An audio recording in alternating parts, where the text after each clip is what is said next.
Olá, meu nome é Ovidio Neto e eu serei o professor de vocês dessa disciplina de Sistemas Operacionais e agora nós vamos falar um pouco sobre Linux, não é? Tivemos uma overdose aí de Windows, né? Trabalhamos com todas as funções, todas as possibilidades do Windows e agora a gente vai ver alguns detalhes e algumas informações do Linux.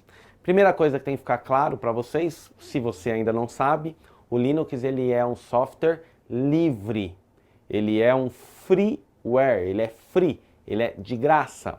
Por quê? Porque o Linux ele trabalha com a ideia de código aberto, com a ideia de open source.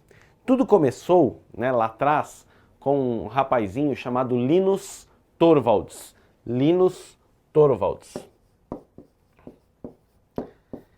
E qual que era a ideia dele? Ele pegou um sistema operacional chamado Unix, que eu creio que alguns de vocês já conheçam, e quem não conhece eu vou falar agora. O Unix, ele é um sistema operacional para mainframes, ele é um sistema operacional de grande porte, tá? Então, principalmente bancos, entre outras opções, trabalham com Unix, tá?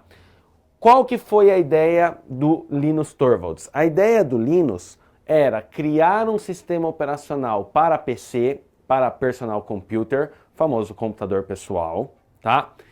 Baseado no Unix, porque o Unix também com código aberto. Então ele teria a carinha, né, as características do Unix, porém, ao invés de ser apenas para mainframes, para supercomputadores, era para ser para os desktops, para os PCs.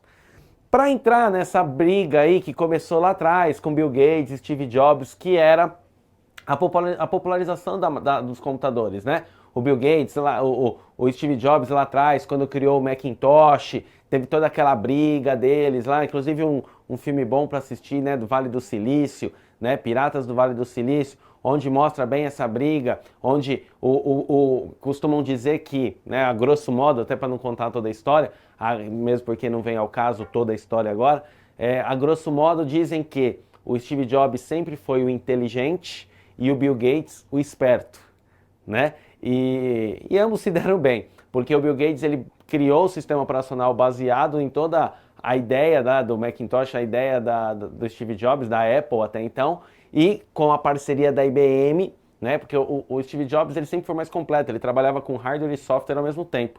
O Bill Gates, ele com a parceria da IBM, a IBM veio com os PCs e o Bill Gates com o sistema operacional e deu aquele boom.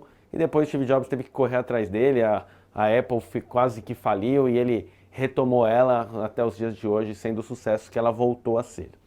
E, baseado nisso, a ideia do Steve Jobs, do Linus Torvalds, era entrar nesse mundo aí dos grandes desenvolvedores, né, dos grandes inventores, dos grandes revolucionários da informática. Criar um sistema operacional pessoal baseado no Unix. Quando ele começou a desenvolver o sistema operacional, quando você desenvolve um sistema operacional, você começa trabalhando com o kernel. O kernel é o núcleo de um sistema operacional. Então, a parte programável do sistema operacional, onde eu vou programar um sistema operacional, nós chamamos de kernel. Quando o Linus Torvalds começou a criar o kernel do até então sistema operacional que nem tinha nome, ele começou a ter muitos problemas, ele começou a ter muitas dúvidas e viu que o mundo não era só flores, não era uma coisa simples. Qual foi a grande sacada para resolver esse problema? Ele abriu a produção do Linux, na verdade até então não tinha o nome, ele abriu a produção desse sistema operacional em fóruns de grandes desenvolvedores do mundo inteiro. Um fórum, eu creio que muitos de vocês já participaram ou participam de algum fórum. O fórum é a ideia de você lança um tópico, tá certo? Então você participa, por exemplo, de fórum que fala sobre vinhos.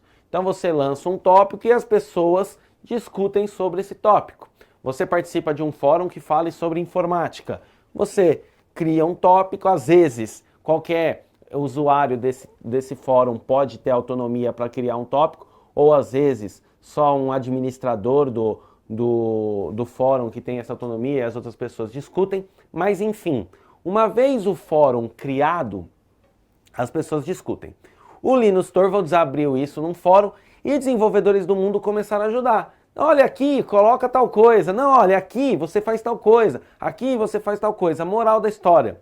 O Linux, ainda volta de novo, hein? Não tinha nome, aquele sistema operacional virou uma coxa de retalhos, né? Na verdade, ele virou um grande sistema operacional, porém, sem um autor definido. O Linus, o grande idealizador do projeto, né? O grande gerente de projetos, vamos dizer assim, porém com a ajuda dos desenvolvedores do mundo inteiro. Quando ficou pronto, precisou batizar. E aí o que eles fizeram? Em homenagem ao Linus, mais o Unix, né, que era o sistema operacional que ele se baseou, nós chegamos no Linux. Tá certo? Foi assim que o Linux nasceu, contando de uma forma zipada, tá certo? Você pode aí buscar mais informações, mas de uma maneira geral, foi assim que o Linux nasceu. O Linux, ele tem uma série de distribuidoras. Por quê? Inclusive eu vou mostrar para vocês alguns comandos daqui a pouco. O Linux, ele tem os comandos que lembram aquela telinha do DOS lá que eu mostrei para vocês. Só que não tinha mercado, porque o Windows ele é totalmente visual. Então, como que eu vou concorrer sem ser visual? Então, aí que entraram as desenvolvedoras, né? Então, você tem aí, por exemplo, Debian, né? Você tem Mandrake, você tem Red Hat, né? Uma brasileira aí, Kurumin, que teve muita força no começo dos anos 2000, hoje perdeu. Hoje, a grande moda do momento, aí, a força no Linux é o Ubuntu, não é? Que é desenvolvido por africanos, né? Ele vem direto de lá. Então, tudo isso são distribuidores Linux. Essas empresas e mais outras que eu falei para vocês são distribuidores, tá, do sistema operacional Linux. Então você tem a distribuição gráfica, a parte gráfica por uma dessas empresas e você tem o sistema operacional trabalhando por trás, Linux, tá? Uma coisa que a gente não, quando fala de Linux, não pode deixar de mencionar é que o Linux, ele é totalmente à prova de vírus, tá? Hoje, você tem um servidor Linux, qual é a grande vantagem? Uma das vantagens de você ter um servidor Linux? O seu servidor jamais vai ser infectado por vírus. Existem N discussões do porquê, né? A questão da proteção, como que ela é.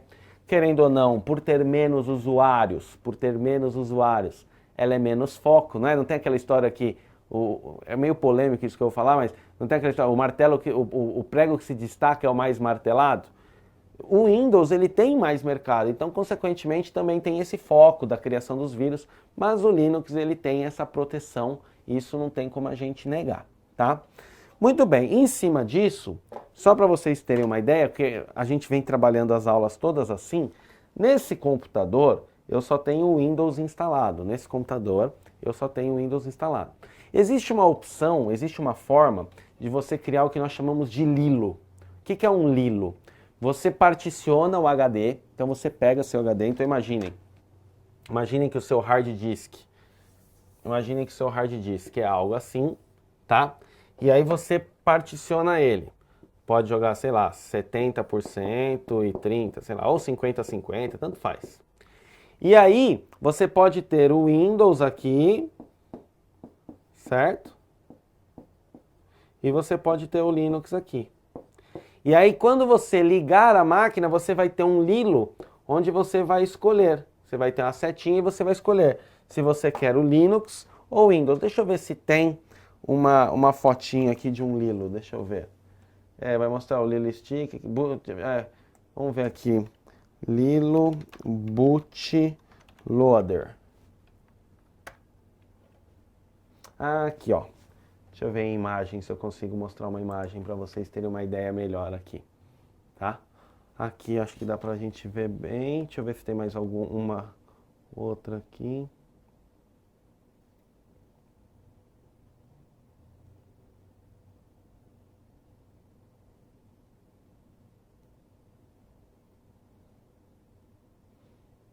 A gente pode pegar aquela primeira ali que já dá para ter uma ideia. Eu particularmente sempre, quando eu usava o Red Hat, eu usava com essa visualização. Só que esse aqui não tem o Windows para mostrar. Mas aqui, olha só que legal, ó. Essa primeira, ele mostra bem isso, ó. Eu tenho aqui, tá vendo, ó? Eu tenho a opção de trocar, né? Então eu tenho um boot menu, onde eu escolho qual sistema operacional eu quero e eu troco pela setinha, tá? Essa é uma opção, tá? É uma coisa que eu queria mostrar. Então, se vocês escutarem um termo Lilo, tá certo? Se vocês escutarem um termo Lilo, ele significa bootloader. Loader, de carregar, né? O load em inglês é o verbo carregar, não é isso? É o loader de carregado, vamos dizer assim, tipo um particípio. E o boot, lembram da ordem de boot? O boot é o que vai buscar o seu sistema operacional. Quando a máquina está em processo de inicialização, ela está no que nós chamamos de um processo de boot, tá? Então aqui nós temos um Lilo que dá para vocês terem uma ideia. Aqui, só para vocês terem outras ideias, se eu mostrar para vocês, por exemplo, um Red Hat, tá? Então aqui, esse aqui é o logotipo do Red Hat, e aqui, ó, eu tenho um desktop de um Red Hat para a gente ter uma ideia, tá? Então essa telinha que vocês estão vendo aqui é a telinha do Red Hat. O iniciar é o chapéuzinho, né? Bem na linha da Microsoft. O iniciar agora não é o logo da Microsoft, o iniciar aqui é o chapéuzinho, que é o logo do Red Hat, né? Red Hat, se você quiser falar um inglês correto aqui. Nós temos também Debian. Ó, aqui nós temos uma telinha de Debian para vocês terem uma ideia, tá? Não é porque eu não tenho instalado que eu não vou demonstrar para vocês, eu vou manter a minha mesma metodologia que eu venho usando. A ideia do Debian é esse, como se fosse esse aspiral aí o logo, tá? Então aqui a gente tem o Debian. Reparem que todos, é aquela história, o pessoal mete o pau no Windows, mas todos saem dele, né? Se você for ver aqui, você nunca mexeu no Linux, você passou no concurso público, foi nomeado, aí a sua estação de trabalho é um Linux. Ai meu Deus, e agora? Tá aqui, tá? O que muda são alguns comandos, mas eu também vou resolver esse problema, porque eu estou tirando essa parte da aula para mostrar algumas interfaces gráficas, algumas distribuidoras, e vou entrar também nos códigos livres. Modéstia à parte, eu estou mostrando todos os detalhes para vocês, e com essa junção, você vai estar preparado para fazer seu concurso na parte de informática, e tenho certeza que meus colegas vão te preparar tão bem também nas outras disciplinas. Se eu puxar aqui, ó, o Kurumin, né, o Kurumin aqui, ó, foi um sistema, uma distribuidora Linux que fez bastante sucesso, tá? O Kurumin é brasileiro, tá certo? O Kurumin, ele é um distribuidor de Linux brasileiro, tá? Ó, se você olhar aqui a carinha, é mais ou menos a mesma. Você tem os ícones aqui, tá certo? Você tem a barra de tarefas, o relógio no canto, bem na mesma linha também do Windows, tá? Se a gente pegar aqui também, qual mais que eu mandei para vocês? Mandrake.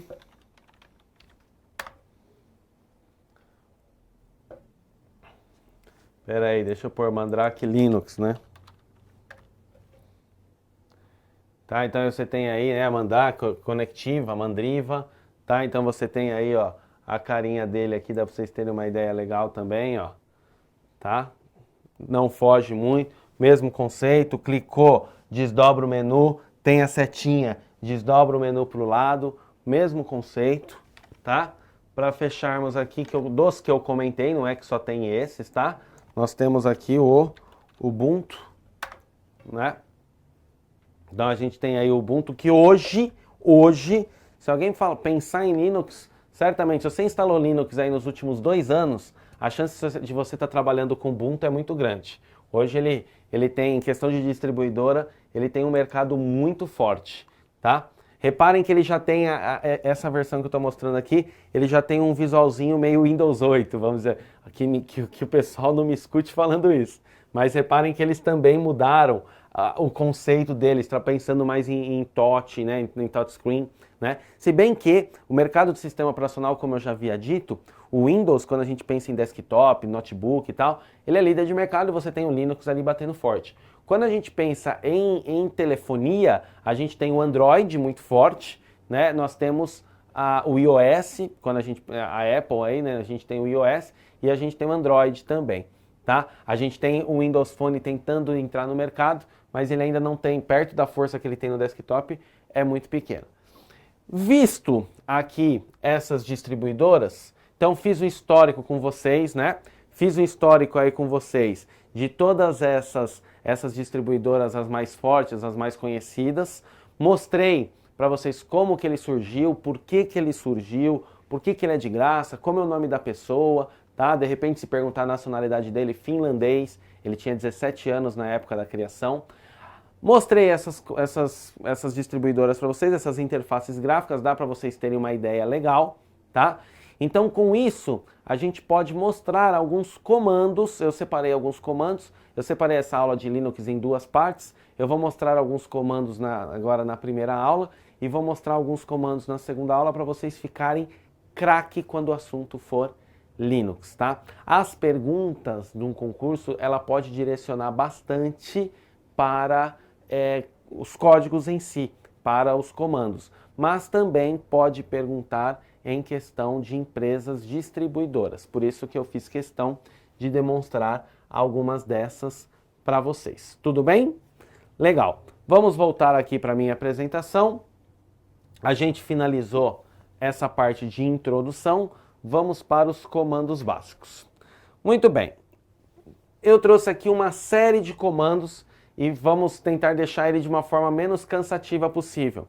Ao decorrer de todas as nossas aulas, eu procurei demonstrar informações para vocês, concordam comigo? Eu sempre falo, Excel, ao invés de ficar mostrando tela printada do Excel, eu vinha e trazia para vocês o Excel, o PowerPoint a mesma coisa, o Windows a mesma coisa. Aqui nos comandos, essa foi a forma que eu achei mais adequada, só que são muitos textos, né? Tanto que se a gente pegar as outras aulas, o PowerPoint só tinha o tópico lá e pronto. Mas aqui não tinha como eu fazer de outra forma. Então, o primeiro código que eu trouxe aqui para nós é o Add Group, né? O ADD Group. O ADD Group é quando você vai criar algum grupo de usuários, tá? Então, lembra lá no Windows, quando a gente foi no painel de controle e a gente podia criar contas de usuário? No Linux, eu posso usar tanto o Add Groups, né? Ou o Add User para criar esses usuários. Então, por exemplo, lá na sua empresa, você trabalha das 8 às 14 e existe uma outra pessoa que vai trabalhar das 14 às 20. Então tem um usuário seu e um usuário dessa outra pessoa. Se você trabalha com Linux, no prompt de comando lá, você usa um desses dois comandos aqui. Nós temos também o apropos, né, que realiza pesquisa por palavra ou string. Lembrando que o conceito de string, quando a gente pensa nisso aqui, por exemplo, a letra O, a letra V, a letra I, a letra D, a letra I, a letra O. Isso para nós, pessoas normais, isso é uma letra, outra letra, outra letra, outra letra, outra letra, outra letra. O conjunto dessas letras formam a palavra Ovidio. No caso, o nome próprio Ovidio, que é o meu nome, que é um nome muito comum, não é verdade? Muito bem. Quando a gente pensa em computação, essa letra a gente chama de caractere. Então, caractere O, caractere V, caractere I, caractere D, caractere I, caractere O. A junção desses caracteres formam uma string. Tudo bem? Então, string é uma palavra, tá? Continuando aqui, nós temos o comando cat, que mostra o conteúdo de um arquivo binário ou texto, tá? Lembrando que quando a gente fala em binário, a gente está falando aquelas grandes sequências de zeros e uns, lembra? A gente já demonstrei, já calculei para vocês, vocês já estão careca de saber dessa ideia. Nós temos o CD, que é para entrar num diretório exatamente igual no DOS, mesma coisa, tá? Então, quando você tem uma pasta chamada Ovidio, você quer entrar nessa pasta? CD Ovidio, tá? Então, o CD não muda do que você já conhece. Você tem aí o CHFN, que altera a informação relativa a um utilizador. Você pode trocar essas informações. Você tem o chmod, né? O chmod, que é um comando bem utilizado para alterar as permissões de arquivos ou diretórios. Então, alguns funcionários não podem acionar determinados códigos, não podem acionar determinados arquivos. É pelo chmod que você faz essa manipulação. Aqui eu até trouxe um exemplo, onde você pode pegar um diretório que poderia ser escrito ou de leitura. Quando eu falo que um arquivo é somente de leitura, lembra a memória ROM? Read Only Memory. Memória somente de leitura. Qual era o conceito de memória ROM? Memória ROM era aquela memória que eu consigo ver o que tem nela, porém não consigo alterar, não é? Quando eu pego um arquivo e deixo ele como leitura, eu estou falando para esse usuário, ó, você pode ver essa planilha, porém você não pode alterar, tá? Então o chmod a gente usa nessa ideia. Nós temos aí o shown, tá? Que altera a propriedade do arquivo e a pasta, se você quiser fazer essa alteração dessa propriedade. Para limpar a tela, que no DOS era CLS, lembram, né? Que é Clear Screen, CL de Clear, S de Screen. No Linux o comando é Clear mesmo, tá? Nós temos aqui o CMD, duas tags, né? Maior, TXT. Ele adiciona o resultado do comando ao fim do arquivo. Então ele vai adicionar um arquivo. Sempre que eu falo em arquivo TXT, eu estou falando de um arquivo texto, tá? De texto em inglês. Estou falando de um arquivo texto, tá? O CP, ele copia diretórios e o CP-R copia recursivamente. Então sempre que eu quiser fazer a cópia de algum diretório, eu sempre vou utilizar o comando CP. O DF, ele reporta o uso do espaço em disco do sistema em arquivos. Lembra lá no computador que eu mostrei na aula anterior, onde você clica com o botão direito e você vê lá o quanto que foi usado? Então foi usado tanto, tinha lá um gráficozinho lá de pizza, né? Aqui no Linux, se eu usar o comando df, eu vou ter essas informações da mesma forma. Tem o comando dig, que testa a configuração do servidor, né, do servidor DNS, quando a gente está trabalhando com redes de computadores, né, até mesmo para poder transformar em um servidor, em um hospedeiro, para as pessoas verem as informações, você trabalha aí automaticamente com DNS. Você tem o DMESG,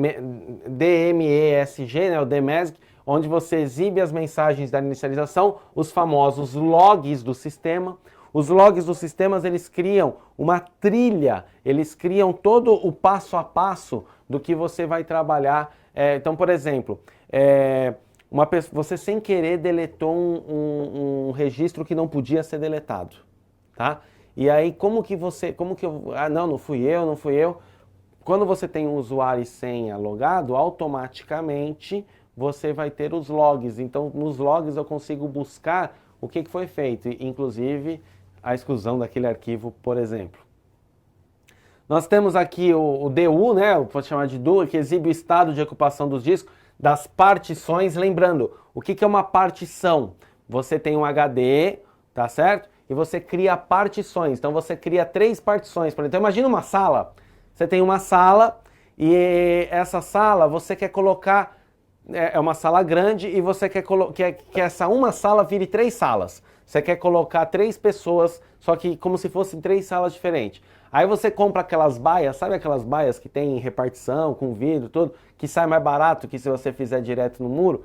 É mais ou menos isso que acontece com o HD. Quando você cria uma partição em um HD, ele vai criar divisões no seu HD, tá? Você tem a parte aqui do env, onde mostra as variáveis do sistema. Lembrando que variável é o que não é fixo, o que muda. O que eu não posso determinar algo fixo, eu chamo de variável, tá? Eu tenho também o sair, que é o exit, né? Mesma coisa do DOS, tá? O /etc, que é o diretório onde ficam os arquivos de configuração do sistema. É muito importante isso, tem que tomar muito cuidado com esses arquivos. Nós temos também o /etc, o skill aí, o skill, que é o diretório onde fica o padrão dos arquivos no home, ou seja, como que eu posso dizer, a raiz ali, a inicial, a página inicial, eu busco por essas informações, tá?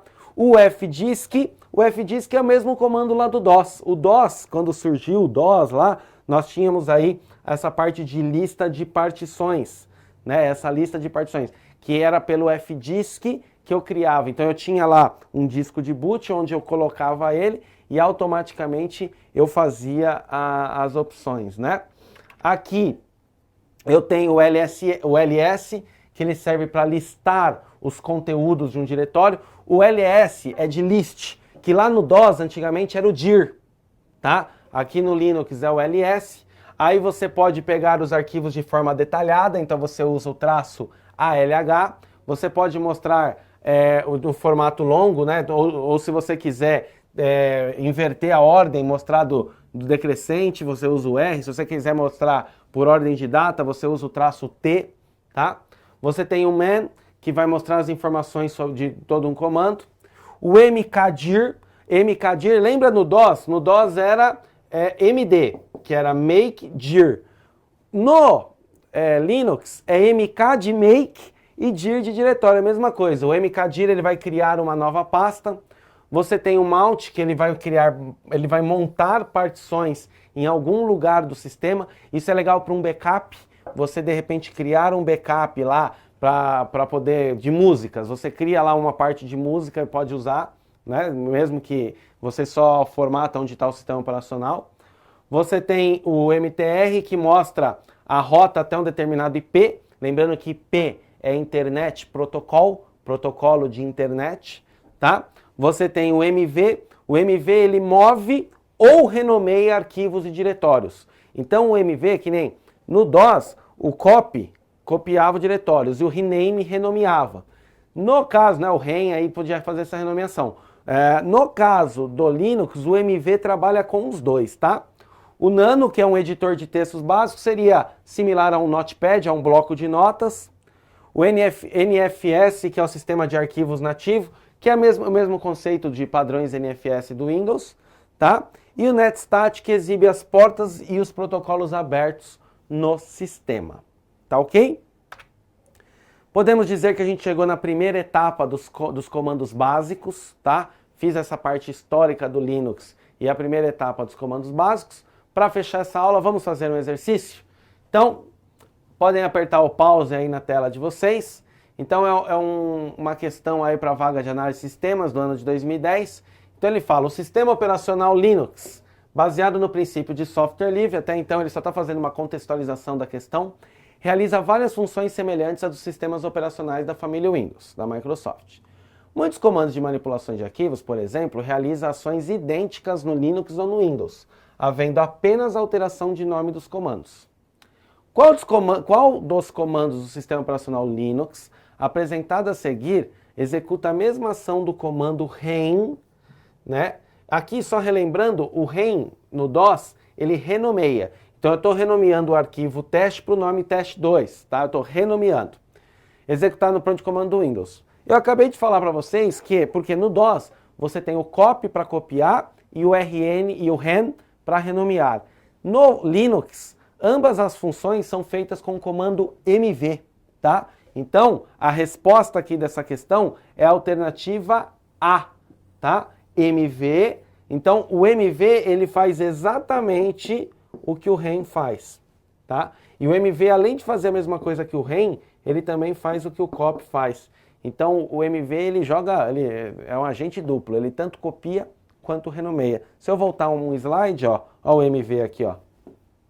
Move ou renomeia arquivos ou diretórios. Tudo bem? Com isso, a gente pode finalizar a nossa aula.